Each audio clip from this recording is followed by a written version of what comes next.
Jazzcast Pros. I speak to my men and my brothers. Do you feel yourself to be alone? When you're not with your homies, your friends, when you're not with the hype and the trends, do you often think about things that means nothing to you versus the things that mean everything to you? Are there barriers between you and you want to take your own life? Do you feel trapped in your own thoughts, constantly thinking about things that you cannot prevent? Do you find yourself irritable, trying to drown it, smoke it out? Do you wake up wanting to be something or be someone but cannot be? The good man, the good father? Are you trying to be the man that you want to be because you figure it'd be different from your father but can't seem to escape that reality? Seek the help you need, brothers. Confess your thoughts. Be true to who you are. Are you living a lie? Are you speaking untruth of you? This time of year has a funny way of having people reveal who they really are in the most destructive ways. Some people like someone, are in love with someone secretly, or infatuated. Some of us want to live a life that we cannot be secretly, but still trying to do it destructively. It sounds like it means nothing or it makes no sense, but we are doing this. We are doing this. We do this every day, and no one checks us on this. No one says anything to us to say, hey, are you okay? How can I help you? I love you. Let us talk. Help me so I can help you. What is it you need from me? My brother, my sister, my father, my son, my daughter.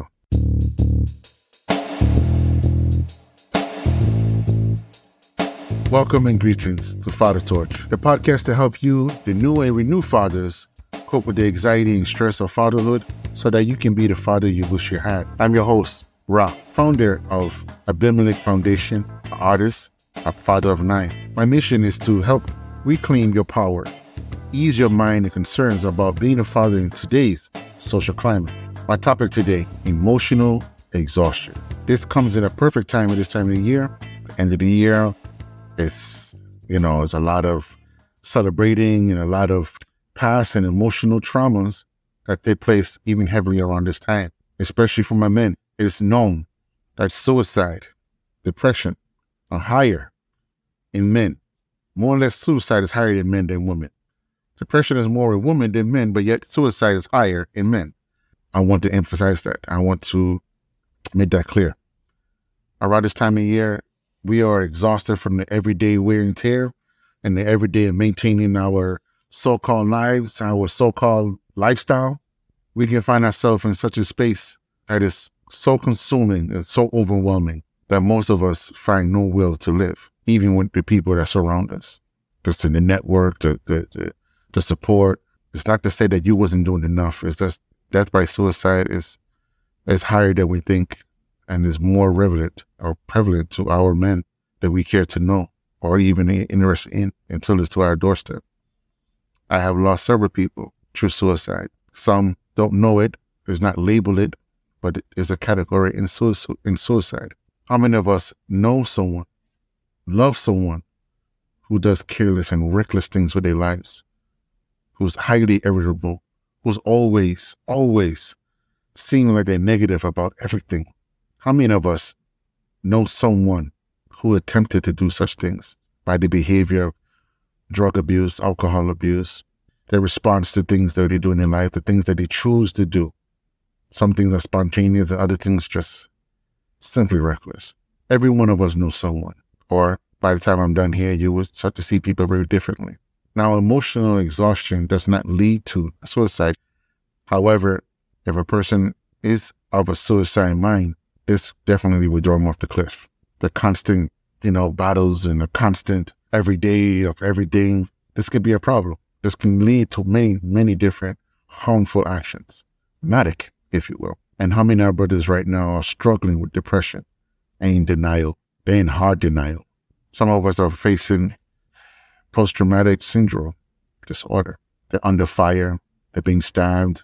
They're in fights constantly on, just always in a chronic state of panic, worry, stress, emotionally exhausted. This time of year, we have lost so many people, so much of our young. We have lost so much of them. because they feel they have no way out. They feel they have no other way to go. They feel trapped even with people around them. And nothing worse than being trapped here. This is the only cell that you as an individual have to unlock to come out of. And make it so bad, you're the guard. Imagine that. You're the warden, the guard of trapping yourself. Sometimes we put ourselves there, and other times others lead us to that point, and we become stuck and stagnant in that position. Take this time, especially this time of year. Talk to your brother. Are you in good health? How is your health? When's the last time you got checked up? I think you're doing too much drinking. I think you smoke too much of whatever. Can we make it in moderation? Can we stop? Are we able to quit? Can we eat healthier? Can we take our time in love? Can we spend time and build on one another? Can we spend time and actually learn from one another? Can we do this? Can we have an open dialogue and speak truth to one another?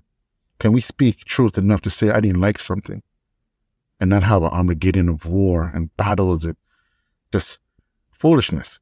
Or can we honestly speak and say, I love you, but when you speak to me this way, this is how it makes me feel. Is there a way we can overcome this or we can get over this? Instead of calling each other homos and bitches, instead of tearing down one another, tearing our throats out and saying that this is what it is. This is what it means to be a man, and this is what it means to be a son or a father or my wife or whatever titles you want to call it. A lot of us don't think of how we affect others. This time of the year, we have gone through so much death and so much sorrow and hopelessness. You would think that we would have more compassion and more understanding of the individual, much less a massive. We are so cold-hearted right now. We all thought about our own pain and sorrows and disparities. We don't think about what we affect others, and increasingly our children. Since COVID, more than 500 children, more than 500 has either committed, attempt, or planned suicide. Some still in the works, and it's a painful reality. We make fun and say, oh man, beat their asses, choke them out, tell them they ain't shit and tell them what it is, they'll get out of it. There's so much more to that. There's so much more to heal without that. We have so much of our children abused, so much of our fathers living with traumas from the past, emotionally exhausted from the everyday drama of the baby mama, the baby drama, the court system, the child support, raping you left and right. So much of this bullshit. It takes away the means and priority of being you, loving you. So much spite, so much hatred that we can't even live and love. We cannot see our children as we want to. We cannot love our children the way we want to because we're too busy twisting that knife in the back. And nowadays, it's not even in the back anymore. They are showing you straight up the machete. They're going to cut your head off with. The veil is off, so they are straightforward. They're going to do damage. This emotional exhaustion comes with time for some of us. Some of us, it comes immediately.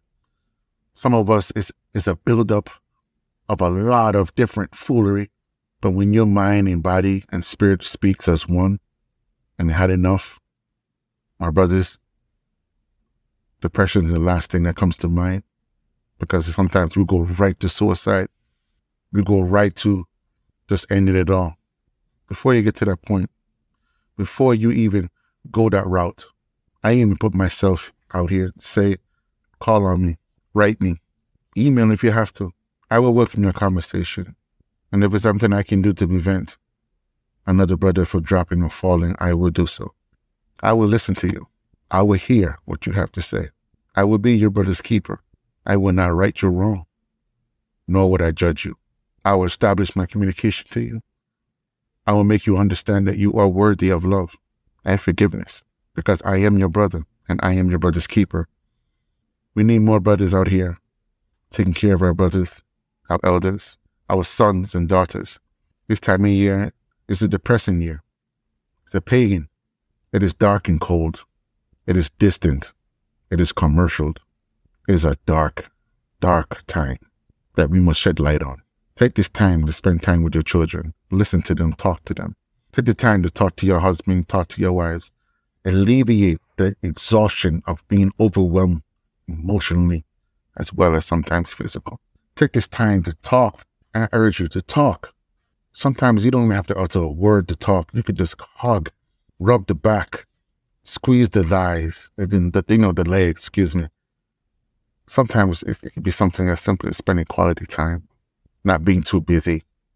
Be that guardian, that love. Be that one that many can learn from. When we lose a daughter, we lose many nations. When we lose a son, we lose so many warriors and kings. So much of them are confused and angry alone, making decisions just because they think that is what's best because no one else is telling them different. This emotional exhaustion is no joke. This is why I like to introduce emotional intelligence to help cope and deal and develop better ways and healthier ways of how to cope and deal. Emotional exhaustion takes away the ability for most of us, and men especially, how to communicate my pain, my sorrow, my frustration, the state of I cannot cope, cannot deal, and don't know what to do. It's a dangerous, dangerous life to live. We have too much of our fathers in this position. We have too much of our sons, especially our young sons, our warriors in this position, and they are dying out here. We focus on the guns, we focus on the schools, we focus on how they living and partying and this, but we're not focused enough. We're not listening. We're judging, we're condemning, we're damning. We're too busy telling you what you need to do, how you need to go about it. Their future is not our future.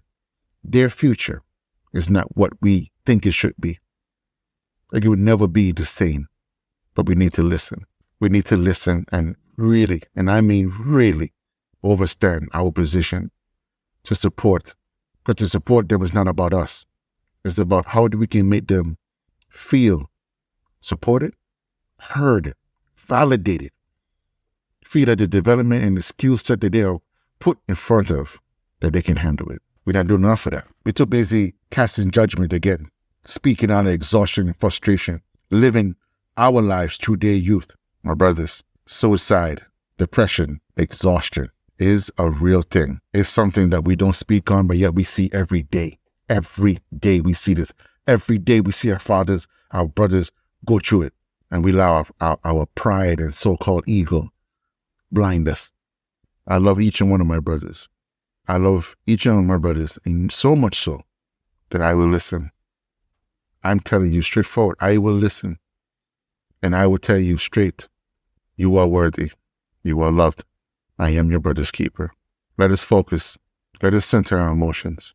Allow me to support you. Allow me to help you be the better version of yourself. I don't want to tell you what to do. I don't want you to live how as I deem that you should be. I want you to be the best that you want to be by allowing you to put in that work. Allow you to be who you need to be. If you need to be hard, if you need to cry, if you need to speak hard, harsh, to let it out, I welcome you. Let's start being there. Let's start making a norm to be there for one another. Let's start making it a norm for us to recognize mental and or emotional exhaustion. We could be confronted with so many things. We'd be so upfront of, we ready to beat down someone if they offend one of us. We ready to fight anyone who feel that we disrespectful to us, or even simply wearing a color.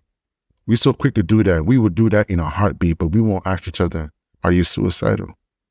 Are you depressed?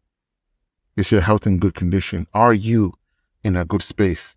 What is your mind like right now? Who are you spending time with? What kind of company are you keeping? Who's entertaining these thoughts with you? Am I the problem? We don't ask these questions, nor do we care to ask these questions. And if you're among someone who does not value you, and I say you, I mean everything of you, your hair, your color, your height, your weight, and I don't value nothing of you, I don't know why you're still around them. Ain't that much loneliness in the world or ignorance. Love yourself. Love who you are. Be who you are with pride and your ego intact. Confidence, self-esteem, all these things coexist with each other to help you balance out. And no, I'm not talking about general anxiety and, people having panic attacks and things of that nature, although those things are attached to depression. and, attached to suicide, and attached to being exhausted, emotionally. This is not for all situations, because we must always consider the factor environmental, religious status, culture, or environment, or simply the individual of what they are going through, and how can we resolve what they are going through.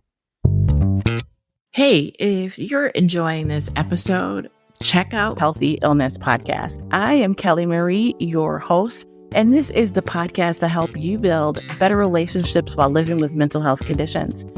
I'm diagnosed and live with borderline personality disorder, major depression, and generalized anxiety. And despite those diagnoses, I've been able to live a full life. I have healthy relationships, a great career, and my mission is to help you do the same. So join me every week right here on your favorite podcasting platform for Healthy Illness Podcast. Be the light. So I say, you are worthy. You are worthy of my love and every love that comes amongst you, as long as it's true and positive, beneficial for not just you, but your loved ones. That's right. To love me, or for me to love you, I gotta love everything and everyone, realistically, but with humility. Check out my website, Abimelech Foundation, ABIMILECHH.org. Tell me what you think. Scroll through it. See if it speaks to you. Tell me what it means to be a father to you. Or check me out at Father Torch. Father Torch, FATHATORCH.com. Leave a comment. Let me know what can I do to assist you. If it's simply to come on the show, is it simply through the email? Is it simply to leave a comment and I respond to it? You let me know. How can I support you? What can I do to help you? I put that there for you, for my fathers, especially my Black and brown. Let me know what I can do for you. What can I offer you? And I'll give you the realest answer that I can give you. But understand the solution is within you. You are the solution. You just simply sometimes need a light. And I'm willing to give that light in your darkest place, so you can face what it is that prohibits you and close whatever doors that you need to get through. Peace and blessing, guidance to all my brothers and sisters out here celebrating, and please be safe, stay warm, and please be that brother, be that father that you wish you had. I'm your host, Ra. Peace, be blessed. See you next time. Guidance, blessings, Rastafari.